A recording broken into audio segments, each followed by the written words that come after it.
बिस्मिल्लाहिर्रहमानिर्रहीम अल्हम्दुलिल्लाहि रब्बिल आलमीन वस्सलातु वस्सलाम अला अशरफिल अंबियाइ वल मुरसलीन नबिय्यिना मुहम्मद व अला आलिहि व अस्हाबिहि अजमईन व मन तबिअहुम बि इहसान इला यौमिद्दीन अम्मा बाद। हज़रीन, गुज़िश्ता क्लास में हम लोगों ने सूरतुल हुमज़ा का मुताला शुरू किया था, कुछ बाकी है।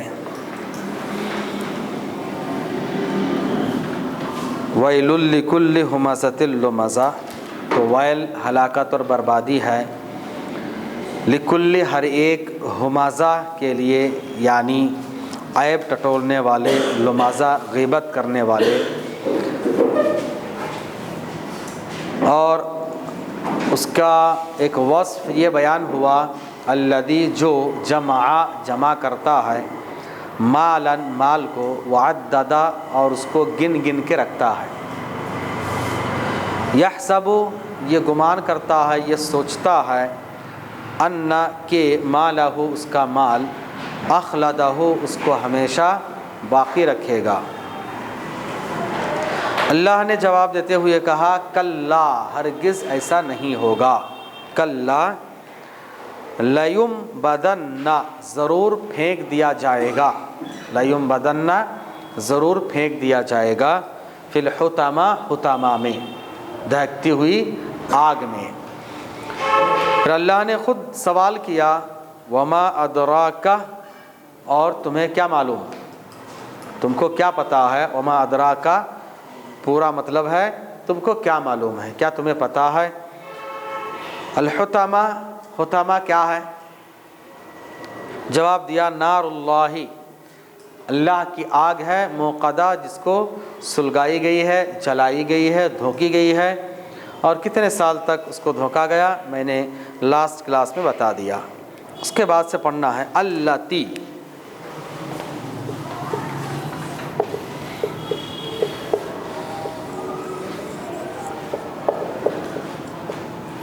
तत्तलिउ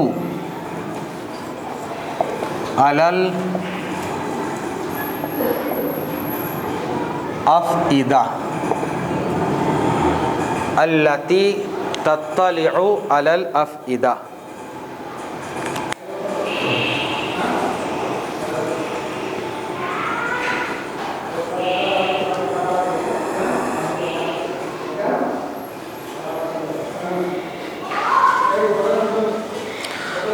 अल्लती तत्तलिउ अलल अफ़इदा। अल्लती के माने जो, हाँ, अल्लदी ये जो, लेकिन ये है मैस्कुलाइन, और अल्लती फेमिनाइन, जो, हु।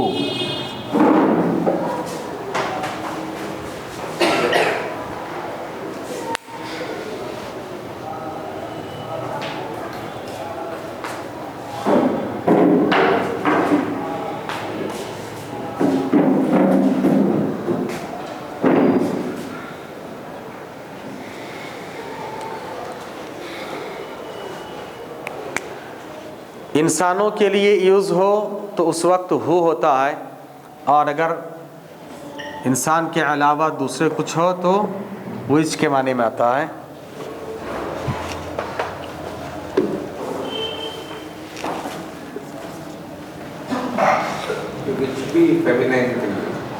हाँ, दोनों नहीं, विच फेमिनाइन ये भी कभी यूज़ हो सकता है। जो टर्म है उसको देखना, यहाँ नार है ना, नार, तो नार अरबिक में ये जो वर्ड है फेमिनाइन है, नार फेमिनाइन है, यानी मुअन्नस। फेमिनाइन को क्या बोलते हैं, मुअन्नस। आज हम लोग बेसिक थोड़ा ग्रामर पढ़ना है, वरना आपको समझ में नहीं आएगा, सिर्फ तर्जुमे से फ़ायदा नहीं होगा, बेसिक ग्रामर पढ़ना है। मैंने इससे पहले ग्रामर में बताया था कि अरबिक में वर्ड खुद, जो वर्ड्स है लैंग्वेज में, जो वर्ड्स यूज़ किए जाते हैं, अल्फाज और वर्ड्स खुद मैस्कुलाइन और फेमिनाइन होते हैं। फेमिनाइन के लिए मैंने एक साइन, एक अलामत बताई थी, याद है? हाँ, राउंड ता, गोल ता। हर वो वर्ड जो अरबिक में, हर वो वर्ड जो गोल ता से ख़त्म हो, एंडिंग विथ राउंड ता से ख़त्म हो, तो वो फेमिनाइन है। कुछ है जो विदाउट राउंड ता फेमिनाइन है, बगैर गोल ता के भी फेमिनाइन है। उनमें से एक है नार, इसके आखिर में गोल ता नहीं है, उसके बावजूद ये अरबिक में फेमिनाइन है। ऐसे कुछ वर्ड्स हैं, उनको याद रखिए। नार है जिसके माने आग, हर्बुन जिसके माने है जंग, अर्दुन जमीन,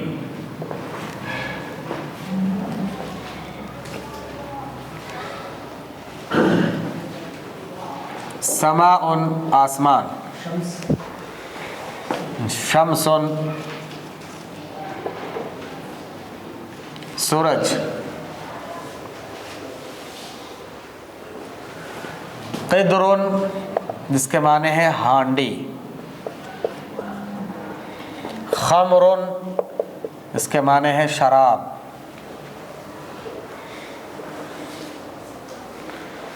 ऐसे और दो चार हैं, ज़्यादा नहीं है। कमरुन नहीं, कमरुन अर्दुन अर्थ, नारुन ये आग है, मतलब फायर,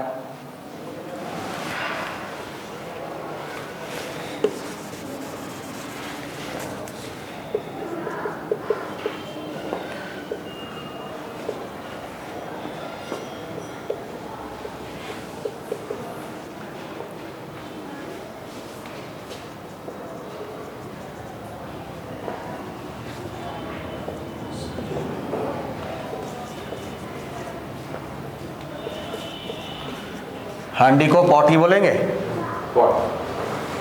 खमरुन शराब। सलामुल्लाह व बरकातुहू।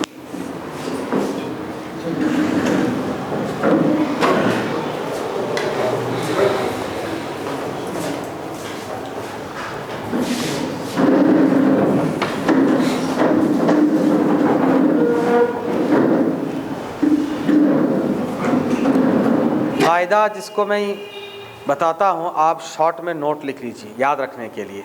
अब इनको लिख कर, ये विदाउट राउंड ता फेमिनाइन है, आप अपने अपने एतबार से लिख लीजिए। अरबिक में वर्ड्स फेमिनाइन होते हैं जब उसके आखिर में राउंड ता हो, गोल ता हो। उसके बगैर कुछ फेमिनाइन हैं, और ये वर्ड्स हैं जो आम तौर से यूज़ होते हैं।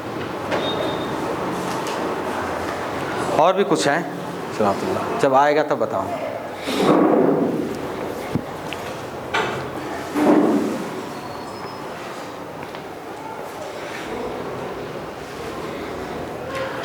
अल्लदी ये मैस्कुलाइन के लिए यूज़ होता है, हु या विच दोनों हो सकता है।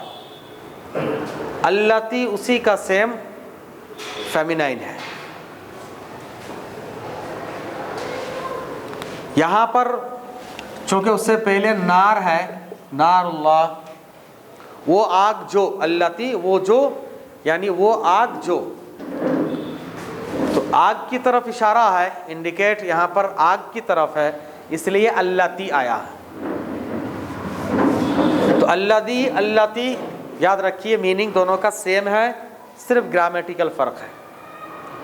वो जो, हो या विच। अल्लती तत्तलिउ, तत्तलिउ, तत्तलिउ के माने चढ़ जाना, ऊपर उड़ जाना, सवार हो जाना। तत्तलिउ सवार हो जाना, चढ़ जाना। तत्तलिउ चढ़ती है, जो चढ़ती है, तत्तलिउ। लिफ्ट्स अप, लिफ्ट्स अप, चढ़ जाना या सवार हो जाना।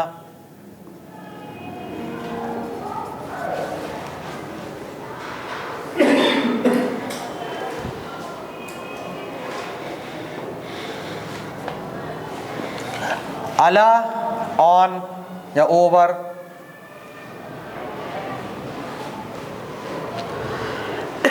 ऊपर।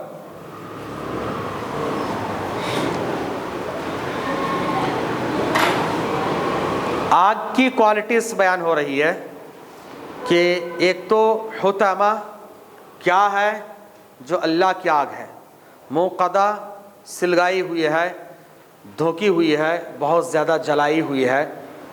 तीसरी चीज़ जो चढ़ जाएगी कहाँ पर, अलल अफ़इदा, अफ़इदा दिलों, दिलों पर, प्लूरल से ये, हाँ हाँ कल्ब भी यूज़ होता है, दोनों कल्ब और अफ़इदा दोनों है, हार्ट्स।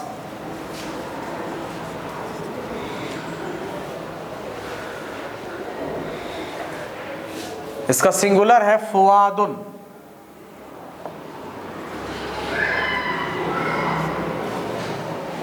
प्लूरल है अफ़इदातु।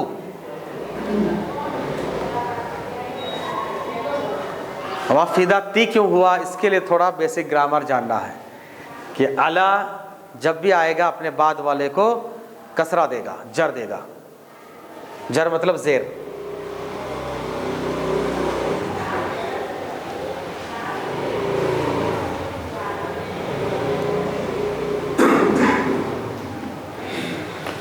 इसके लिए और एक वर्ड यूज होता है कल्ब, दिल के लिए। कल्बुन प्लूरल है कुलूबुन, ये भी बहुत यूज हुआ है कुरान में। दोनों तकरीबन सेम मीनिंग है, सेम मीनिंग है, थोड़ा सा फर्क है, बहुत डीपली। फुआद अफ़इदा, इसको दिल की गहराई को बोलते हैं, दिल के अंदरूनी हिस्से को बोलते हैं, जिसको कहते हैं जिगर का टुकड़ा, जिगर जो बोलते हैं ना, उसके लिए फुआद अफ़इदा। कल्ब, पूरे जो कल्ब है उसको कहा जाता है, उसके अंदर का जो हिस्सा है जहाँ पर फीलिंग है, एहसास है, शुऊर है, फ़हम और फ़िरासत है, उसको फुआद कहा जाता है। फुआद और अफ़इदा, कल्ब, कुलूब। हाँ, हार्ट जो पूरा फिजिकल है उसको कल्ब कहते हैं। कल्ब क्या, अरबी में कल्ब का माना होता है हिलना, कल्ब के माने हिलना, और एक माना होता है उसका उल्टा होना। क्योंकि इंसान के दिल, हर एक का दिल उल्टा रखा हुआ है, इसीलिए उसको कल्ब बोलते हैं, और वो हरकत करता है इसलिए भी उसको कल्ब बोलते हैं। दोनों के एतबार से उसका माना अच्छा है, हरकत भी है। कल्ब उसी से इनकलाब बोलते हैं, कल्ब से इनकलाब, कुछ हरकत आना, चेंजेस आना। और कल्ब इनकलाबा, उसको उलट देना, एक चीज़ को ख़त्म करके दूसरी चीज़ लाना। तो ये जो फिज़िकल पूरा हार्ट है इसको कहा जाता है कल्ब, और उसके अंदर के जो असल एहसास, शऊर, फीलिंग जहाँ पर है, सेंस जहाँ है, उसको कहा जाता है फुआद। मैंने लास्ट टाइम भी बताया कि चमड़े के ऊपर को जलाया जाए तो जितनी तकलीफ़ नहीं होगी, उसके ऊपर के हिस्से को निकाल के अंदर जलाया जाए तो ज़्यादा तकलीफ़ होगी। यहाँ पर भी कल्ब नहीं कहा बल्कि अफ़इदा कहा, यानी दिलों के ऊपर को जलाया जाए तकलीफ़ तो होगी, लेकिन उससे ज़्यादा डायरेक्ट अंदर को जलाया जाए तो और ज़्यादा तकलीफ़ होगी। और दिल का वो हिस्सा जहाँ पर सेंस है, शऊर है, एहसास है, जहाँ से आदमी समझता है और उसी से वो गलत समझा, अल्लाह का इनकार किया, गलत काम किया, तो ऐसी आग होगी, ख़तरनाक आग, और वो डायरेक्ट वहाँ पर चढ़ जाए, वहाँ तक पहुँच जाए। ज़्यादा तकलीफ़ बताने के लिए, ज़्यादा पनिश्ड को बताने के लिए यहाँ पर इस्तेमाल हुआ है कि ऐसी आग अल्लती जो तत्तलिउ चढ़ जाती है अलल अफइदा, दिलों पर।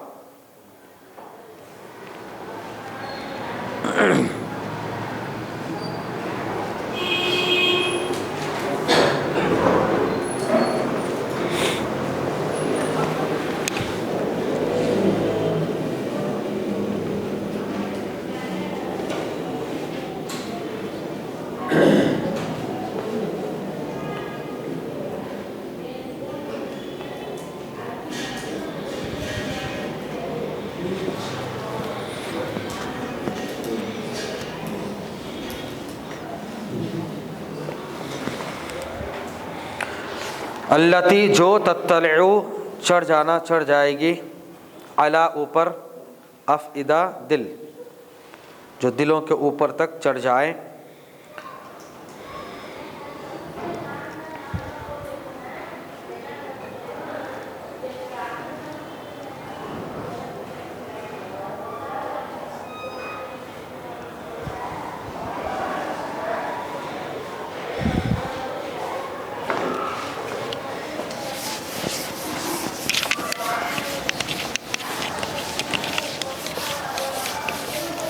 तत्तलिउ असल में इत्तिला से है, उर्दू में यूज़ होता है इत्तिला, इत्तला यत्तलिउ, उसी से तत्तलिउ। हाँ, इत्तिला उसी माने में कि पहुँचना, वहाँ तक रसाई हासिल करना, इत्तला उसी से तत्तलिउ। ये कैसे बना, फेम के कैसे फॉर्म हुआ है, उसके लिए बेसिक मालूम करना ज़रूरी है। इत्तला पास्ट है, तत्तलिउ प्रेजेंट और फ्यूचर है। तो किसी भी लैंग्वेज के जब तक आपको टेंसेस मालूम ना हो, कुछ बोल नहीं सकते, समझ नहीं सकते। आप कहते हैं कि मैं करूँगा और कह रहा है कि आई डिड, वो परेशान हो जाएगा कि ये कर चुका, कर दिया, लेकिन बोल रहा है कि इशारा कर रहा है कि बाद में। तो इसी तरह से हर लैंग्वेज में है, इतना समझना बहुत ज़रूरी है। अल्लती तत्तलिउ अलल अफइदा इन्नहा अलैहिम मुक़सदा, इन्नहा अलैहिम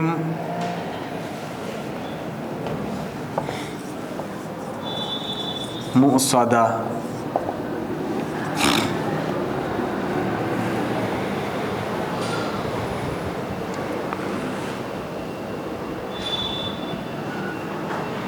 फी अमदिम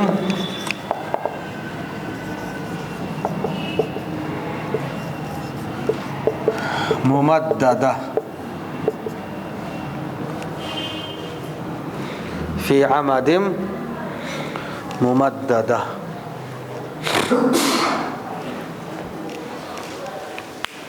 इन्नहा अलैहिम मुक़सदा फी अमदिम मुमद्ददा। इन्ना के माने बेशक, हा के माने वो, फेमिनाइन। तो ये बहुत ज़रूरी है इस तरह की चीज़ों को, हु हा कैसे हुआ, अलैहिम है, अलैहि है।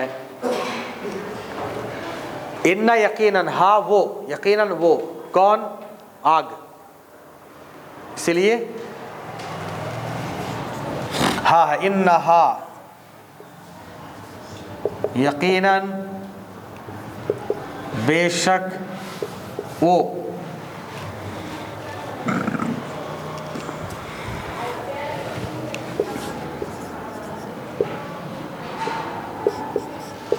वेरीली इट, यकीनन वो, वेरीली शी। नहीं, अभी यहाँ पर क्योंकि आग है ना, अब अरबिक के इंग्लिश लैंग्वेज के एतबार से उसको शी नहीं बोलेंगे, इट बोलेंगे, इसलिए।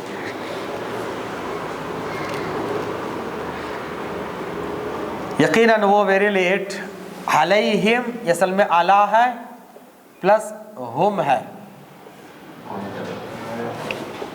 दोनों मिलकर अलैहिम हो जाता है। ये हुम यहाँ पर हिम हो जाता है। अला के माने ऊपर, हुम के माने वो सब, उन सब पर, उन पर, उन पर ऑन देम, अला के माने ऊपर, हम के माने उन, तो क्या होगा उन पर, ऑन देम।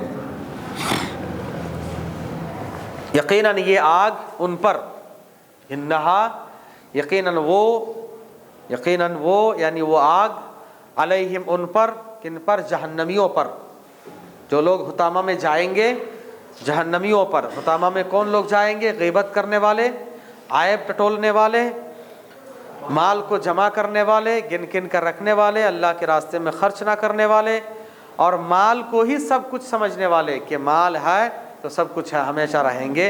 ऐसे लोगों को हुतामा में डाला जाएगा, और ऐसे लोगों पर ये आग, अलैहिम उन पर, मूसदा पैक, एकदम बंद की हुई, क्लोज्ड।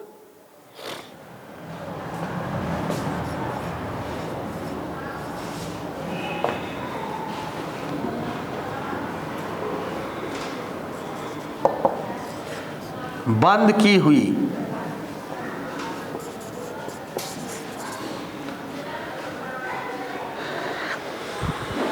मूसदा सील्ड, पैक, पूरी तरह से चारों तरफ से बंद की हुई।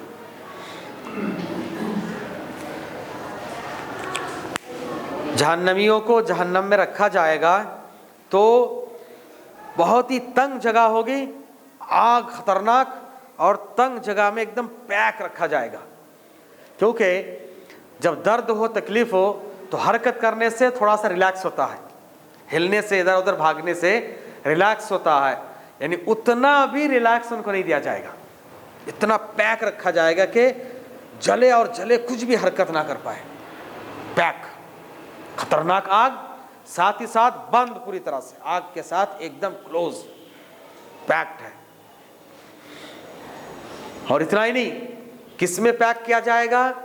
फी आमादिम, सुतून, इमाद सिंगुलर है, अस्सलातु इमादुद्दीन बोलते हैं, बचपने में सिखाते हैं, नमाज दीन का सुतून है। इमाद उसके प्लूरल है अमद, सुतून, पिलर्स।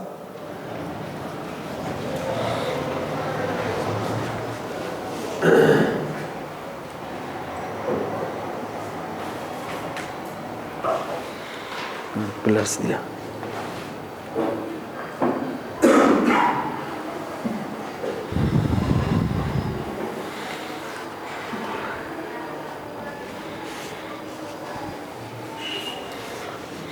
सुतून मुमद्ददा, लंबे लंबे,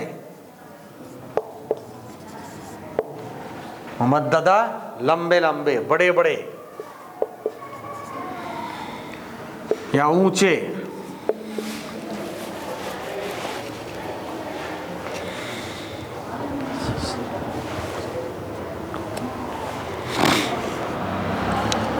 इंग्लिश में जो दिया है,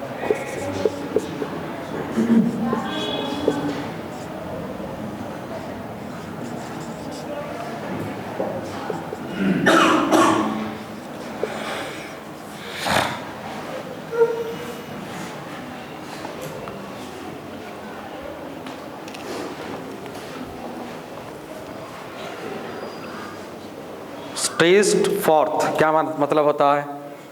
एक्सटेंडेड। हाँ, एक्सटेंडेड, हाँ, जिसमें ऊंचे ऊंचे बड़े बड़े का तस्वुर हो और बहुत ही एक्सटेंड की हुई है। मुमद्ददा, इसी से मद्दा बोलते हैं ना, मद करना, मद्दे मुत्तसिल, मद्दे फुला, मद का मतलब खींचना, वही एक्सटेंड करना।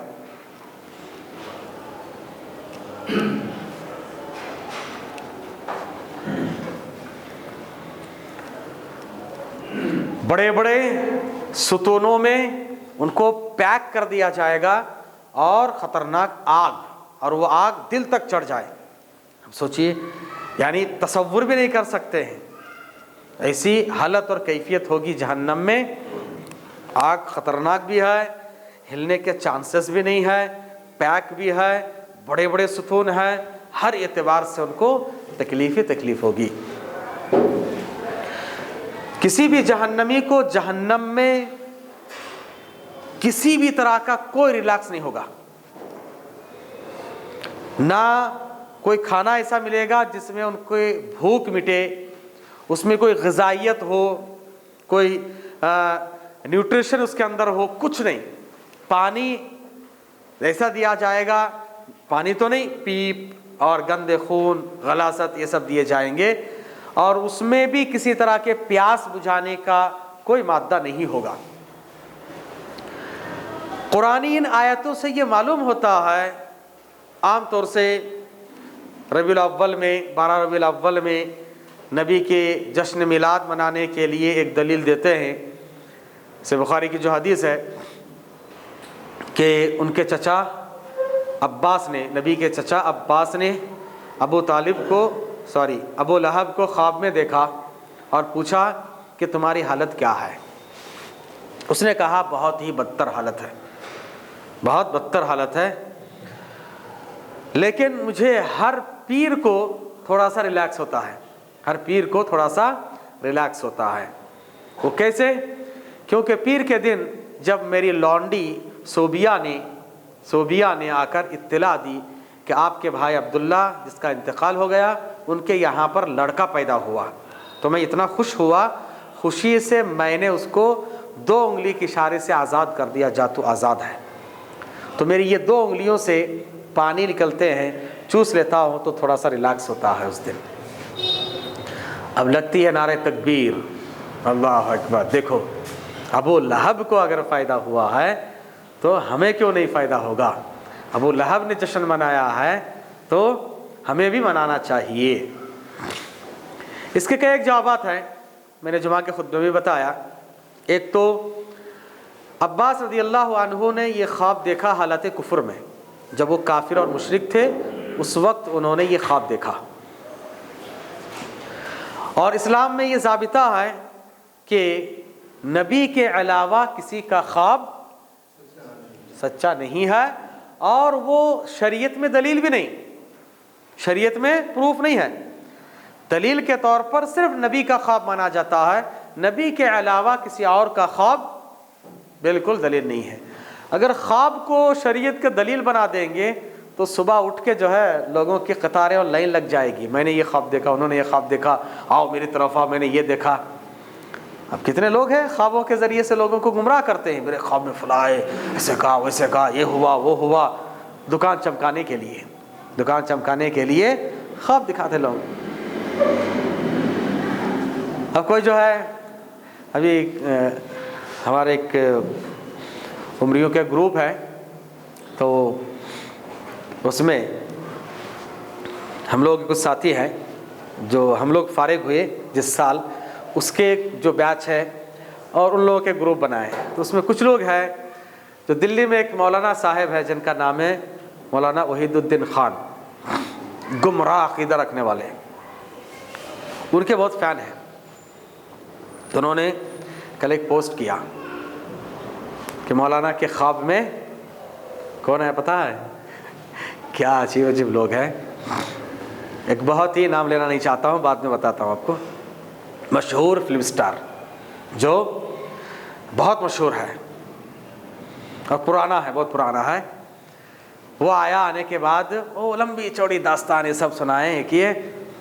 मैंने आखिर में सिर्फ इतना ही कमेंट किया, भाई इस्लाम ख्वाबों का मज़हब नहीं है, कि दलील और हकीकत का मज़हब है। तो ऐसे अगर ख्वाब को शरीयत की दलील बना देंगे, सुबह उठेगा हर आदमी शुरू कर देगा, मेरे इसमें बशारा पड़ा, अब लोग क्या कहते हैं बशारा, ये बशारा पड़ा, वो हुआ, पूरा ताना बाना शुरू हो जाएगा। एक तो हुआ हालत कुफ्र में देखा हुआ ख्वाब, दूसरी बात है नबी के अलावा किसी का ख्वाब शरीयत में दलील नहीं है, और तीसरी बात कुरानी कई आयतों के ख़िलाफ़ है। ये कुरानी कई आयतों के ख़िलाफ़ है।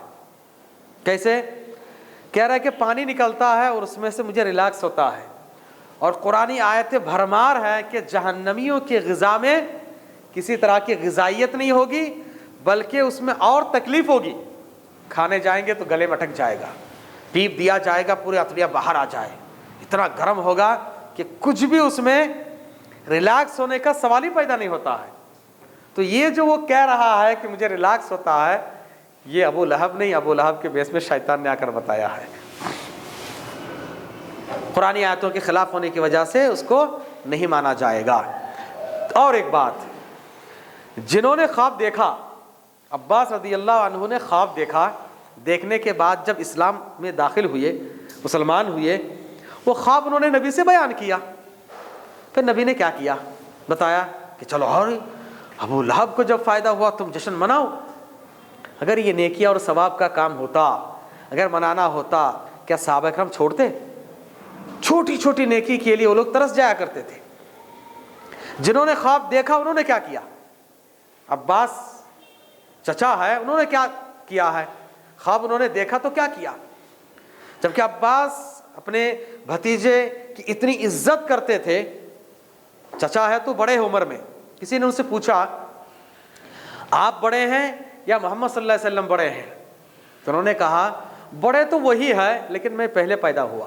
अल्लाह अकबर, इज्जत देखिए, अदब एहतराम देखिए नबी का। कहा कि बड़े तो वही हैं, लेकिन पहले मैं पैदा हुआ।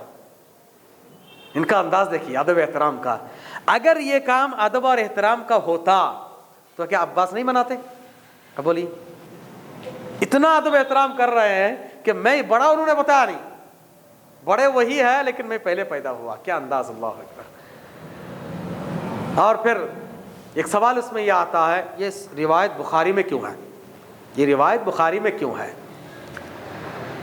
बुखारी में देखिए, इमाम बुखारी ने सही होने का जो दावा किया है वो उनके जो मुत्तसिल रिवायतें हैं। एक होता है, इमाम बुखारी ने एक चैप्टर कायम किया, चैप्टर है, और कभी कभार क्या करते हैं, हदीस के किसी टुकड़े को चैप्टर में दाखिल कर देते हैं और उसके तहत किसी हदीस को बगैर सनद के जिक्र करते हैं। उसको कहते हैं तालिकात बुखारी, मुअल्लक यानी हैंग्ड। मुअल्लक का मतलब होता है हैंग्ड। ये जो रिवायतें हैं, ये जो हदीसें हैंग्ड है, यानी इनकी सनद नबी तक जो है मुत्तसिल नहीं है।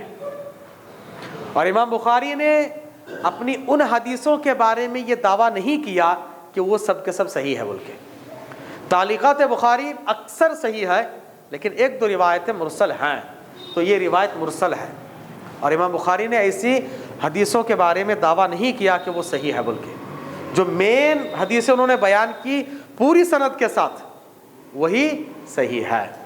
अब ये दूसरे माना में ये हो सकता है कि चलो ठीक है, वाक़या तो सही है, वाक़या ऑथेंटिक है। अब्बास ने ख्वाब देखा, उन्होंने बयान किया, और उनसे जिन्होंने सुना उन्होंने बयान कर दिया। चूँकि वाक़या ऑथेंटिक है, सनद उसके सही है, इसीलिए ऐसे बुखारी में है, कोई मसला नहीं है। अब ये देखना है कि उसके बेस पर सहाबा ने क्या अमल किया है। कई एतबार से ये बिल्कुल प्रूफ नहीं है। गर्ज तो मैं ज़िम्नन ये बताया कि जहन्नमियों को जो खाना दिया जाएगा, उनको जो पीने का सामान दिया जाएगा, कोई फ़ायदा उसमें नहीं होगा। और सबसे अहम बात, अल्लाह ने सूरह अनआम आयत नंबर 88, सूरह अनआम अल-अनाम,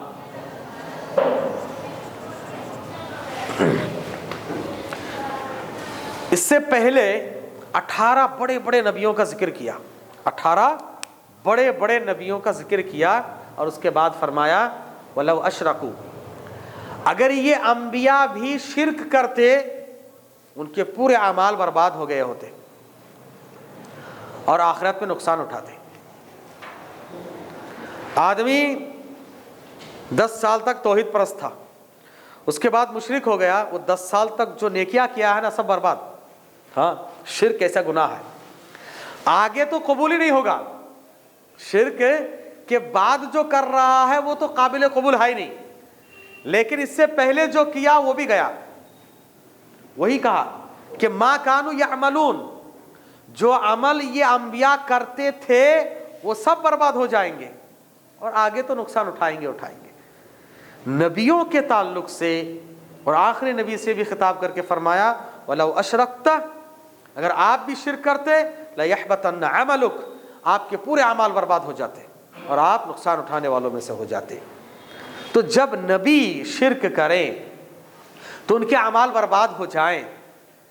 अब कोई आदमी, आम आदमी, और अबू लहब जिसने इतनी तकलीफ दिया, मलऊन है वो, अल्लाह ने दुनिया में सजा दिया और दुनिया वालों को नमूने के तौर पर दिखाया, क्या उसको आखिरत में जाकर नेक अमल का फायदा होगा? सवाल ही पैदा नहीं होता। जब नबियों के बारे में अल्लाह ताला कह रहा है तो इसको तो सवाल ही पैदा नहीं होता कि उसको आज़ाद करने का फ़ायदा हो। और फिर उसने नबी की विलादत की खुशी में आज़ाद नहीं किया, अपने भतीजे की विलादत की खुशी में आज़ाद किया था। और एक काफिर का अमल था। अगर लोगों को ऐसे काफिर के भतीजे की विलादत की खुशी को नबी की सुन्नत के तौर पर अगर मुबारक समझते हैं, उनको मुबारक हो। अबू बकर ने ऐसा नहीं किया, वो अबू लहब का मलऊन काफिर मुशरिक का तरीक़ा है।